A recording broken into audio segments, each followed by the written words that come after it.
Hey guys, I had sort of an epiphany this morning about, well, I tweeted about it, and it was basically the tweet was, stop worrying about what people think of you and instead worry about what people think of themselves. This came from a place of, well, I mean, feeling just insecure for the last couple of years. I don't know what's happened. I feel like I'm in middle school again. I'm 32 years old. I run a successful game studio. I have a successful YouTube channel. I run an online school. Things are going really well for me, honestly. Yet I'm the most insecure I've ever been. It makes no sense.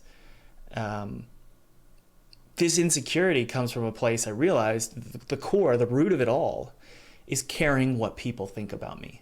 Okay, and so I went through some motivational videos on YouTube, and frankly, they weren't helping me because a lot of these YouTube videos, they teach you to not worry about what people think of you, but instead worry about yourself. Right? Stop worrying about, let's say, what people think about your video games that you're creating. If you make video games, a lot of you do on my channel.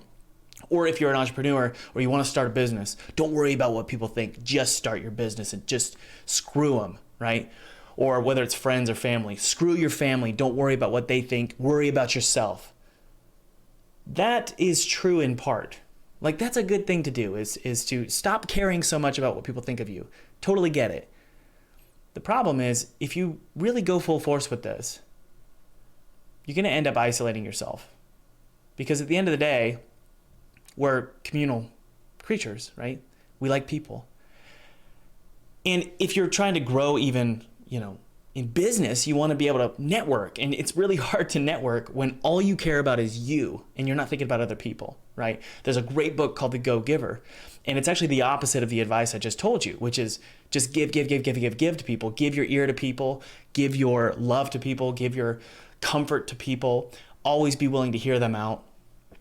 So which is it? Worry about yourself and stop worrying about other people and what they think of you? Or is it purely caring about other people and essentially just being a servant to the whims of your friends and family and your subscribers and your customers? Well, I think you should combine the two, which is, again, stop worrying about what people think of you and instead worry about what people think of themselves, AKA love them, right? If you love people, if you worry about what they're thinking about themselves, meaning stop worrying what they're looking at in you, but instead worry about how they see themselves, that means you can encourage them and be loving to them.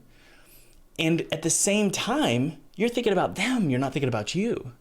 Okay? This is very important in business and especially creative jobs. I have made a ton of decisions in this particular industry, which is the game industry. I've made video game design choices because I was so worried about what my audience on YouTube or my players would think of me. I've made a ton of decisions in my local community, my friends or my family, based on what other people thought of me. And it turns out these decisions are always the worst ones. And here's why.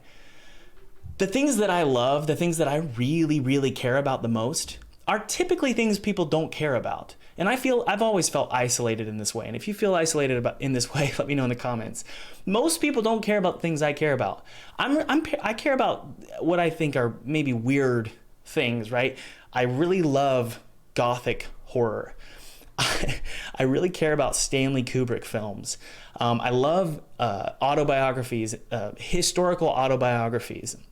I'm a really big fan of first-person shooters, right? Even though I'm 32 years old, most of my friends don't really care about that anymore. I care about that stuff. I also really love classical piano music, like Chopin. So all these things are things people don't really care about. Oh, David Lynch. I love David Lynch. These are things that a lot of people, they're kind of fringe things. And so what I've done in recent years, as it pertains to my career or my personal life, is I've slowly snuffed those things out because I was afraid that if people found out I liked all these things, it would make me look, I don't know, like a weirdo, right? And instead, I tried to find other things that most other people liked. And I do this in business as well. I'm thinking, okay, well, what's the most profitable game that I can make? What's the most profitable video that I can make on YouTube? At the end of the day, I'm not passionate about this stuff, so it comes across what? Stale, fake, cold, lifeless. If I'm not passionate about something, and not everybody's this way, but I think most people are, if you're not passionate about something, you shouldn't do it. I mean, you can try. Like, I'm a big proponent of trying new things.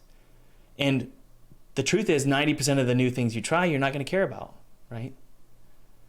So in conclusion, if you're making a game, if you're starting a business, or you're becoming an entrepreneur, or even in your friends or with your family, be yourself, okay? Be yourself, because at the end of the day, people really aren't looking at you. They're actually looking at themselves, just like you are. Everybody's looking at themselves. And so be yourself, have fun, do what you want, do what you're passionate about. If you're really, really into ping pong, none of your friends are into ping pong, start a ping pong channel and put it out there and let everybody know you love ping pong. And people are going to love you for it, because they're going to, well, number one, you're going to open doors to people who love ping pong. You're going to build a subscriber base and a community of people who love ping pong, right? But also, your family's going to find your passion for what you're interested in. Despite them not really caring, your family and friends will find that that is, well, maybe even intoxicating, that you love something so much and you're pretty brazen about it and you don't care what people think. And they're going to be inspired by that, okay? Be yourself. It's okay to get weird looks. It's okay to get people not really caring what you care about.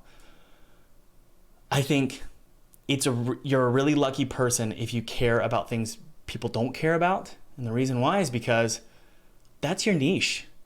It's an open market. It's an untapped market. Let's say on YouTube or in an entertainment industry, whether it's film or games or graphic novels. You've found something you're passionate about that a lot of people aren't. Go fill that gap. Go fill that void. So be passionate about what you're passionate about. Try and care about the things you care about. Let those things manifest, because, well, I think successful people, they're willing to get weird looks. They're willing to put themselves out there and be confident about what they love. And again, they fill a gap. They fill a gap. So I'm going to fill the gap of gothic horror, Chopin, classical piano music, first-person shooter games, and I'm really into Dracula. Like, I'm going to fill that gap. And chances are there's millions of other people out there who love that kind of content, okay? So just be confident in who you are. I just wanted to leave you guys with that. Let me know in the comments what you think about this, and I'll talk to you later.